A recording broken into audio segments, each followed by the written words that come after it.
విడిచిపెట్టే దేవుడు కాడండి. నిన్ను గద్దిస్తున్నాడంటే నీ మేలు కొరకే, నిన్ను శిక్షిస్తున్నాడంటే అది నీ మేలు కొరకే. కింద వచనములో మనం చూసుకున్నప్పుడు 6 బాధల నుండి ఆయన నిన్ను విడిపించను.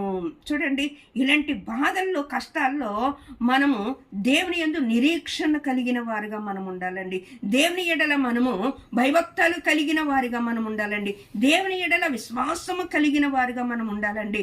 కనీసం ఒక్క బాధకై నేను భరించలేకపోతున్నా, 7 బాధలు ఎలా భరించగలుగుతాను అని మనం అనుకుంటా ఉంటాం.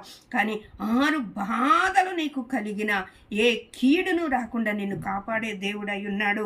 ఇక్కడ అంటున్నాడు 7 బాధలు కలిగినను దీనిలో ఏ కీడును తగలదు అంటున్నాడండి. ఏ కీడు మనకు రానివ్వడైనా, మనకు రానివ్వడండి. మన బిడ్డలను ఒక బెత్తమ్మతో కొట్టుకుని మనం ఏం చేస్తాం? విడిచిపెట్టేస్తామా? బిడ్డ ఏడుస్తూ ఉంటే చూస్తూ ఉంటామా? చూడం కదండి. మళ్ళీ మనమే